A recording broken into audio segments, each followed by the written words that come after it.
ശബരിമല വിഷയം, അതായത് അമ്പലക്കൊള്ള, അമ്പലക്കള്ളന്മാർ, അതൊരു വേറെ ഒരു തലത്തിലേക്ക് ഇപ്പം നീങ്ങിക്കൊണ്ടിരിക്കുകയാണ്. ഈ ഉണ്ണികൃഷ്ണൻ പോറ്റി, പോറ്റി എന്ന് പറയുന്നത് ശരിയല്ല, ഉണ്ണികൃഷ്ണൻ എന്നേ പറയുന്നുള്ളൂ, അത് മതി. സ്ഥാനപ്പേരാണെങ്കിലും അത് പറയാൻ നിവൃത്തിയില്ല, കാരണം പോറ്റിമാരും ഇതുപോലുള്ള വൃത്തികേടുകൾ കാണിക്കത്തില്ല. അയാൾ കുറ്റങ്ങളൊക്കെ അങ്ങേറ്റു. അത് നല്ല കള്ളന്മാരുടെ ലക്ഷണമാണ്. പിടിച്ചു കഴിഞ്ഞാൽ അടിയുള്ളാതിരിക്കാൻ എന്തോന്നറിയോ, നല്ല കള്ളനാണെങ്കിൽ അവന് അന്നേരം അവൻ ഏറ്റവും ഇഷ്ടമുള്ള കാര്യം അങ്ങ് പറയും. പിന്നെ എന്തിനാ എല്ലാം സമ്മതിച്ചു കഴിഞ്ഞാൽ പിന്നെ അവനെ അടിക്കേണ്ട കാര്യമുണ്ടോ? അതുകൊണ്ട് അടിയിന്ന് ഊരിപ്പോവും. പക്ഷേ അവൻ കോടതി വരുമ്പം അവൻ്റെ രൂപം മാറും. അവൻ പറയും അത് അവൻ തന്നെ കേസും നടത്തും, എല്ലാം ചെയ്യും. അങ്ങനെയുള്ളവന്മാരെ ഞാൻ കണ്ടിട്ടുണ്ട് ഒരുപാട് പേരെ. അപ്പോൾ ഇത് അതേപോലുള്ള പണിയാണ് ഈ ഉണ്ണികൃഷ്ണനെ ചെയ്തേക്കുന്നത്. ഉണ്ണികൃഷ്ണൻ അത് ഞാൻ ഇങ്ങനെ എടുത്തു, മറ്റേന്നെടുത്തു, അതിൽ നിന്ന് അവിടെ കൊണ്ടുപോയി ഉരുക്കി മറ്റിടത്ത് കൊടുത്തു. ഇവൻ പറയുന്ന പലതും കള്ളമാണ്. ഇപ്പം കള്ളമാണെന്ന് ഇവർ ഓരോന്ന് തിരിച്ചറിഞ്ഞുകൊണ്ടിരിക്കുകയാണ്. ഇങ്ങനെ പറഞ്ഞു കൊടുക്കും, ഇതുപോലെ കള്ളം തന്നെ വിളിച്ച് പറഞ്ഞുകൊണ്ടിരിക്കും. കള്ളത്തരങ്ങൾ എത്ര നാൾ കള്ളത്തരം ഇതുപോലെ പറയും. ഓരോരുത്തരുടെ പുറയിൽ ഇവർ പോവുകയാണ് ഇപ്പോൾ. ആ രീതിയായി. എന്നെ ഞാനിതെടുത്ത് കൽപ്പേഷ് എന്ന് പറഞ്ഞു കൊടുത്തു, കൽപ്പേഷിന് കൊടുത്തു. ഈ സ്വർണ്ണം ഉരുക്കിയത് അവസാനം ഈ കൽപ്പേഷും ഇവനുമായിട്ട് യാതൊരു ബന്ധവും ഇപ്പോൾ ഇല്ല എന്നുള്ളതാണ് ഇപ്പോഴത്തെ അന്വേഷണത്തിൽ നിന്ന് വെളിവരുന്നത്. ഇത് മാത്രമല്ല ഏറ്റവും വലിയ കാതലായ ഒരു പ്രശ്നം. അത് ഇന്നലെ 24 ന്യൂസ് അവർ ബ്രേക്ക് ചെയ്തതാണ്. അവർ പറഞ്ഞ് അതിനകത്ത്, അതായത് ഈ വിജയ് മല്യ സ്വർണം കൊടുത്തതിൻ്റെ റെക്കോർഡുകൾ ഹാജരാക്കണം. 1998 സ്വർണം കൊടുത്തതിൻ്റെ റെക്കോർഡുകൾ ദേവസ്വം ബോർഡ് ഹാജരാക്കണം എന്ന് ട്രാവൻകൂർ ദേവസ്വം ബോർഡിന് എന്നോട് ഇവർ ആവശ്യപ്പെട്ടു. സ്പെഷ്യൽ ഇൻവെസ്റ്റിഗേഷൻ ടീം SIT ആവശ്യപ്പെട്ടു. SIT ആവശ്യപ്പെട്ട് കഴിഞ്ഞ് ഇത്രയും നാളായിട്ടും അത് കൊടുക്കത്തില്ല. സംഭവം ഒന്നും അത് കാണാനില്ലെന്ന്. അതാണ് ഏറ്റവും വലിയ പ്രശ്നം. അതായത് അവിടെ സ്വർണം ഉണ്ടായിരുന്നോ ഇല്ലയോ എന്നുള്ളതിൻ്റെ ഏറ്റവും വലിയ തെളിവാണ് വിജയ് മല്യ അവിടെ സ്വർണം കൊടുത്തതിൻ്റെ റെക്കോർഡ്.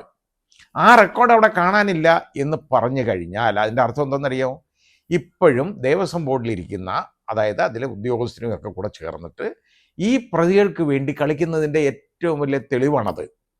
കാരണം ഈ കേസ് കോടതി വന്നു കഴിഞ്ഞാലുണ്ടല്ലോ, സ്വർണ്ണം അവിടെ അത് കാരണം പറഞ്ഞേക്കുന്ന പത്മകുമാറൊക്കെ ആദ്യം പറഞ്ഞെന്താ, ആദ്യം പറഞ്ഞത് ഞാൻ കാണുമ്പോൾ ചെമ്പായിരുന്നു, അത് ചെമ്പായിരുന്നു കേട്ടോ. അപ്പം ചെമ്പാണ് അവിടെ ഉണ്ടായിരുന്നത്, സ്വർണ്ണം അവിടെ ഉണ്ടായിരുന്നില്ല എന്ന്. പിന്നെ സ്വർണ്ണം ഉണ്ടായിരുന്നുള്ളതിൻ്റെ തെളിവെന്തോ നമ്മളൊക്കെ കണ്ടിട്ടുണ്ട്. കാരണം ഈ TV-യിലും ഒക്കെ നമ്മൾ ദൃശ്യമാധ്യമങ്ങളിലൊക്കെ ഇത് കണ്ടിട്ടുണ്ട്. അവിടെ സ്വർണം പൊതിഞ്ഞേക്കുന്ന, ക്ലാഡ് ചെയ്തേക്കുന്ന ആ ഭാഗം നമ്മൾ കണ്ടിട്ടുണ്ട്. നമ്മളത് സ്വർണ്ണമാണെന്ന് നമ്മളും വിശ്വസിച്ചിരിക്കുക. പക്ഷെ അത് സ്വർണത്തിൻ്റെ നിറത്തിലുള്ള ചെമ്പായിരുന്നു എന്ന് പറഞ്ഞു കഴിഞ്ഞാൽ എന്ത് ചെയ്യും? അതുകൊണ്ട് അതിന് റെക്കോർഡ് വേണം. വിജയ് മല്യ 30.3 കിലോഗ്രാം സ്വർണം സ്വിറ്റ്സർലൻഡിൽ നിന്ന് തങ്കമാണ്, തനി തങ്കം 24 ക്യാരറ്റ് ഇറക്കുമതി ചെയ്ത് 2 പ്രാവശ്യമായിട്ട് അത് ഇമ്പോർട്ട് ചെയ്ത് കൊടുത്തതാണ്.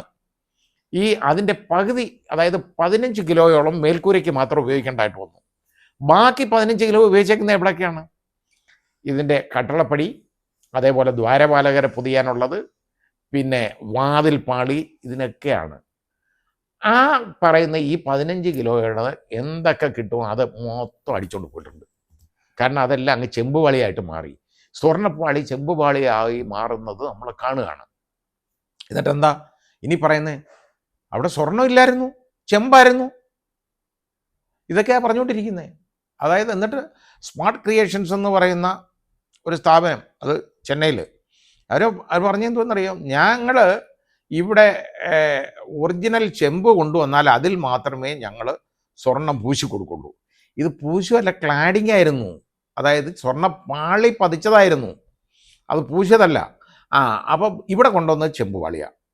അപ്പോൾ സംഭവം എന്താ പറയുക, ഇത് ഏതാണ്ട് 6 പീസായിട്ടാണ് ഈ ദ്വാരപാലകരെ ഈ പൊതിയുന്ന ആ ചെമ്പുപാളി ഉള്ളത്.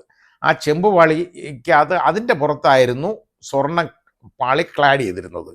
ഇത് മുഴുവൻ അതായത് 6 12 പീസ്. ഈ 12 പീസ് ഇത് കൊണ്ട് അവിടെ ചെല്ലാനായിട്ട് 39 ദിവസം എടുത്തു. എന്തിനാണെന്നറിയോ? അവിടെ ഇവിടെയെല്ലാം കൊണ്ടു നടന്ന് ഇതിൽ നിന്ന് സ്വർണ്ണം മൊത്തം ഉരുക്കിയെടുത്തു. എന്നിട്ട് അല്ലെങ്കിൽ ഈ ഒരു പീസ് ഉൾപ്പെടെ തന്നെ അങ്ങ് വിൽക്കും. ഈ സ്വർണ്ണം ഉരുക്കാനൊന്നും നടക്കേണ്ട കാര്യമില്ല. കാരണം ഇത് ശബരിമല അയ്യപ്പൻ്റെ ദ്വാരപാലകൻ്റെ മേളിലുള്ള സ്വർണ്ണമാണെന്ന് പറഞ്ഞാൽ അത് വാങ്ങിക്കാനുള്ള കോടീശ്വരന്മാർ ഈ ലോകത്ത് നമ്മുടെ ഇന്ത്യയിൽ ധാരാളം ഉണ്ട്. ബാംഗ്ലൂരിലായാലും ഹൈദരാബാദിലായാലും തമിഴ്നാട്ടിൽ ചെന്നൈയിലായാലും ഇഷ്ടം പോലെ പണക്കാരത് വാങ്ങാൻ ഉള്ള അത്രത്തോളം വിശ്വാസമാണ് അവർക്കുണ്ട്. അവരുടെ വീട്ടിൽ ഈ സാധനം ഇരുന്നാലോ അവർ വിചാരിക്കുന്ന ഇത് വളരെ ഐശ്വര്യം കൊണ്ടുവരും എന്നുള്ളതല്ലേ അവരുടെ കാഴ്ചപ്പാട്. ആ രീതിയിൽ യഥാർത്ഥത്തിൽ ഈ രീതിയിലാണ് ഇപ്പോൾ അതുകൊണ്ട് അത് ഉരുക്കിയെന്നൊക്കെ പറയുന്ന ഒന്നും നമുക്ക് വിശ്വസിക്കാൻ ഒക്കത്തില്ല. അപ്പം പിന്നെ വേറെ കാര്യമുണ്ട്. ഇപ്പോൾ ഉരുക്കിയിട്ട് ആണ്ട് ഒരുത്തൻ്റെ കയ്യിൽ നിന്ന് കണ്ടെടുത്തേക്കുന്നു സ്വർണം ഇതെന്നറിയോ? അതായത് ആദ്യം എടുത്തത് 400 ഗ്രാം സ്വർണം. പിന്നെ ഈ ഉണ്ണികൃഷ്ണൻ്റെ ബാംഗ്ലൂരിലെ വീട്ടിൽ നിന്ന് കണ്ടെടുത്തേക്കുന്നത് 170 ഗ്രാം. അപ്പോൾ അതായത് 570 ഗ്രാം സ്വർണ്ണമാണ് ആകെ കിട്ടിയേക്കുന്നത്. ഈ 15.5 കിലോ സ്വർണം പോയിട്ട് 1/2 കിലോ സ്വർണത്തിലേക്ക് ഒതുക്കുകയാണ് കേസ്. എന്നിട്ട് ഈ ഉരുക്കിയ സ്വർണം അതായത് 2019 എടുത്തുകൊണ്ട് പോയതാണ്. 2019 എടുത്തുകൊണ്ട് പോയ സാധനം ഇന്നിപ്പോൾ 6 വർഷം കഴിഞ്ഞ് ഈ 6 വർഷം ഗോൾഡ് ഇൻഗോട്ട് ഇത് ഉരുക്കി അവിടെ വെച്ചേക്കുമായിരുന്നു. ആരെങ്കിലും വിശ്വസിക്കുന്ന കഥയാണോ ഇത്? അപ്പം ഇത് മുഴുവൻ കള്ളത്തരമാണ്. ഇത് ഈ SITയെ വഴിതിരിച്ച് അവരുടെ ശ്രദ്ധ വഴിതിരിച്ച് വിടാനും കോടതിയെ തെറ്റിദ്ധരിപ്പിക്കാനുമുള്ള ശരിയായ ശ്രമങ്ങളാണ് ഈ സാക്ഷികളുടെ ഭാഗത്തുനിന്ന് ഉണ്ടാകുന്നത്. പിന്നെ ഇതിൻ്റെ രേഖ കാണാത്തതെന്ന് പറഞ്ഞാൽ ഞാൻ നേരത്തെ തന്നെ പറഞ്ഞു, ഇപ്പോഴത്തെ ദേവസ്വം ബോർഡ് അവരുടെ പേരിൽ വിരൽ ചൂണ്ടപ്പെട്ടവരാണ്. അവരെ ഈ അധികാരത്തിൽ ഇരുത്തിക്കൊണ്ട് ഈ അന്വേഷണം നടക്കാൻ പോയ എങ്ങെത്തത്തിൽ ഈ അന്വേഷണം. കാരണം ഇവർക്ക് അവിടെ ഇരുന്നുകൊണ്ട് ഇത് മുഴുവൻ മാനിപ്പുലേറ്റ് ചെയ്യാനുള്ള സമയമുണ്ട്. അപ്പോൾ അവിടുത്തെ റെക്കോർഡ് ഈ റെക്കോർഡ് കാണാത്ത എന്താ കാര്യം? കാണത്തില്ല. ഈ ദേവസ്വം ബോർഡ് ഇരുന്നാൽ റെക്കോർഡ് അവിടെ കാണത്തില്ല. ഇനി അതിന് വേറെ സർക്കംസ്റ്റാൻഷ്യൽ എവിഡൻസ് കൊണ്ടുവരേണ്ടതായിട്ട് വരും. അതായത് ഈ നേരത്തെ ഇവർ കൊടുത്തേക്കുന്ന അവിടുത്തെ ദേവസ്വം വിജിലൻസ് കൊടുത്ത ഒരു റിപ്പോർട്ടുണ്ട് കോടതിക്ക് കൊടുത്തത്. അത് ഇത്ര സ്വർണ്ണം ഇന്നതിന് ഉപയോഗിച്ചു, ഇത്ര സ്വർണ്ണം ഇന്നതിന് ഉപയോഗിച്ചു എന്നൊക്കെയുള്ള വേർതിരിവ്. ഇങ്ങനെ വേർതിരിച്ചേക്കുന്ന ആ കണക്കൊക്കെ ഉണ്ട്. അത് എവിടുന്ന് കിട്ടി അവർക്ക്? ആ കണക്ക് കാണാതെ ഇവർക്ക് എഴുതാൻ പറ്റത്തില്ലല്ലോ. അപ്പോൾ അതിൻ്റെ റെക്കോർഡ് ദേവസ്വം ബോർഡിൽ ഉണ്ടായിരുന്നു അതുവരെ. പക്ഷെ അതിനി എവിടെ പോയി എന്നുള്ളതിനെക്കുറിച്ച് ഉള്ള ചോദ്യം വരുമ്പോഴാണ് പ്രശ്നം വരുന്നത്. ആ റെക്കോർഡ് വേണം. ഇല്ലെങ്കിൽ ഇത് ചെമ്പ് തന്നെ ആയിരിക്കും, സ്വർണ്ണമല്ല. കാരണം ഇത് ചെമ്പായിട്ട് മാറും. പിന്നെ ചെമ്പ് തന്നെ കൊണ്ടുപോയിട്ട് സ്വർണം പൂശിക്കൊണ്ടുവരിക എന്ന് പറഞ്ഞു കഴിഞ്ഞാൽ വലിയ കാര്യമല്ലേ. ഇപ്പോൾ ഈ 15-15.5 കിലോ സ്വർണം പോയേക്കുന്നത് യഥാർത്ഥത്തിൽ അത് 1/2 കിലോയിലേക്ക് കുറച്ച് കേസങ്ങ് തീർക്കാം. അതിന് വേണ്ടിയുള്ള പണിയായി ചെയ്തുകൊണ്ടിരിക്കുന്നത്. അവന് കൊടുത്തു, യവന് കൊടുത്തു, ഞങ്ങൾ അവിടുന്ന് പോയി എടുത്തു, അതങ്ങനെ പോയി എടുത്തു. ഇവർ അതിൻ്റെ ഇൻഗട്ട് എന്ന് പറയുന്നത് പോലും ഒരിക്കലും ഐഡൻറ്റിഫൈ ചെയ്യാൻ പറ്റുന്ന സാധനമല്ല. കാരണം ഈ പാളി കൊണ്ടുപോയിട്ട് ഉരുക്കി അത് സ്വർണ്ണമാക്കി ഗോൾഡ് ഇൻഗട്ട് ആക്കി കഴിഞ്ഞാൽ അതിങ്ങനെ ഒരു കമ്പിയുടെ രൂപത്തിൽ ഇങ്ങനെ ഇരിക്കും ഗോൾഡ്. അതേ ഉള്ളൂ. അപ്പോൾ ഇത് ഞാൻ കോടതിയിലൊക്കെ തൊണ്ടി സ്വർണ്ണം ഇതുപോലെ ഇൻഗട്ടാക്കിയത് ഒരുപാട് കണ്ടിട്ടുണ്ട്. അതുകൊണ്ടാണ് ഞാൻ പറയുന്നത്. അത് സ്വർണ്ണം പോലും അതുപോലും നമുക്ക് കണ്ടാൽ പറയത്തില്ല. ഒരു ആണി പോലെ വലുപ്പത്തിലിരിക്കും. ഇതേ ഉള്ളൂ. ഇത് ഇൻഗട്ടാക്കിയിട്ട് ഉരുട്ടി പാത്തിൽ ഒഴിക്കുന്നതാണ്, ഉരുക്കി ഒഴിക്കുന്നതാണ്. അങ്ങനൊന്നും ഉരുക്കി ഒഴിച്ചൊന്നും അല്ലത്. മാത്രമല്ല അവർ പറഞ്ഞ് യഥാർത്ഥ ചെമ്പ് വളിയാണ് ഇവിടെ കിട്ടിയത്, അതിൽ ഞങ്ങൾ സ്വർണം പൂശിക്കൊടുത്തു. അവരേതാണ്ട് 300 ഗ്രാം സ്വർണം കൊണ്ട് അത് മൊത്തം പൂശി റെഡിയാക്കി കൊടുത്തു എന്നുള്ളതാണ്. എന്നിട്ട് അത് തേഞ്ഞു പോയെന്നും പറഞ്ഞാണ് ഇപ്പം വീണ്ടും ഇളക്കി കൊണ്ടുപോകാൻ പോകുന്നത്. അപ്പോൾ ഇത് എല്ലാം കള്ളത്തരമാണ് കാണിക്കുന്നത് മുഴുവൻ.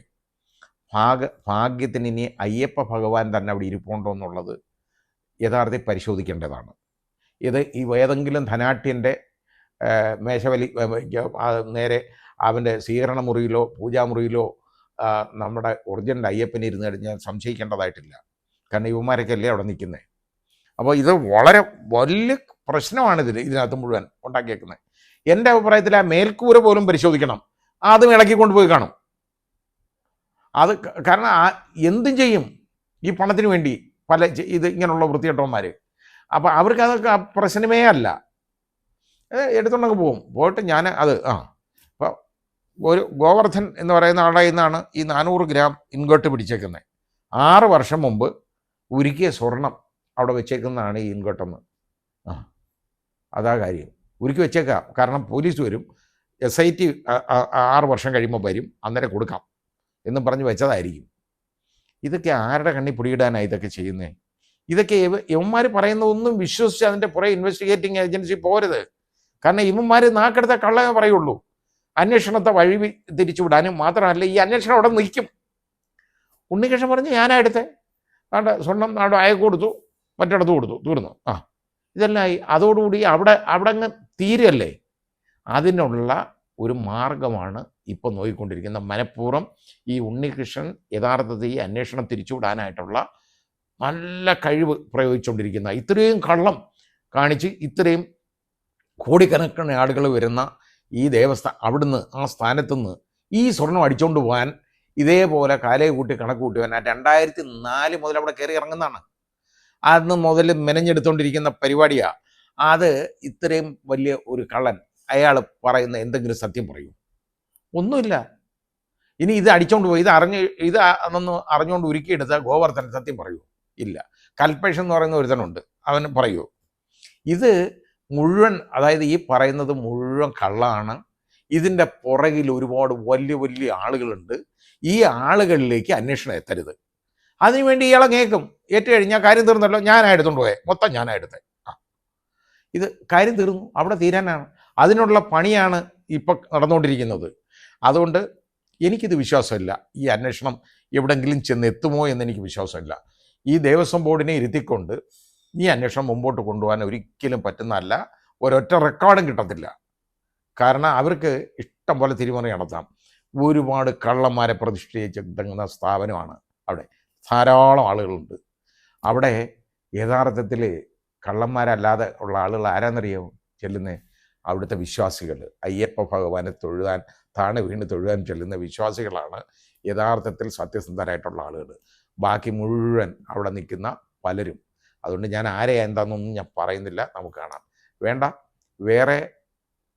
വേറെ അതിനകത്തിരുന്ന ഒരു വിഗ്രഹം യഥാർത്ഥത്തിൽ ഒരാൾ കൊണ്ട്, ഒരു തന്ത്രി കൊണ്ട് എന്ന് മറച്ച് വിറ്റതായിട്ട് വരെ വാർത്ത ഇപ്പം വരുന്നുണ്ട്.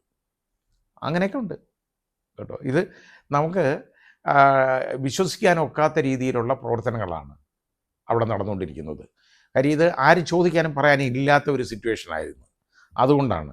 പക്ഷേ ഇതിൻ്റെ പുറകിൽ വലിയ കള്ളക്കളിയുണ്ട്, വലിയ പുള്ളികളുണ്ട്. ഇത് മാത്രമൊന്നുമല്ല കൊണ്ടുപോയേക്കുന്നത്. ഒരുപാട് സ്വർണം ശബരിമലയിൽ നിന്ന് അടിച്ചു മാറ്റിയിട്ടുണ്ട്. കാരണം അവിടെ സ്വർണം വരുന്നതിനൊന്നും ഒരു കണക്കുമില്ല, ആ രീതിയിലേക്കായിട്ടുണ്ട്. അതൊരുപാട് കൊണ്ടുപോയിട്ടുണ്ട്. അതിലൊരു ചെറിയ ഒരു ഭാഗം, അതായത് ഒരു 1/2 കിലോ സ്വർണ്ണമാണ് ഇപ്പോൾ വീണ്ടെടുത്തേക്കുന്നത്. ഇത് പോരാ. ആരൊക്കെ എന്തൊക്കെ മോഷിച്ചുകൊണ്ട് പോയോ അതെല്ലാം പിടികൂടണം, അവരെ നിയമത്തിന് മുമ്പിൽ കൊണ്ടുവരണം. പിന്നെ രേഖകൾ കണ്ടെടുക്കണം, ഇല്ലെങ്കിൽ അതിൻ്റെ എവിഡൻസ് കളക്ട് ചെയ്യണം. അതാണ് ചെയ്യേണ്ടത്.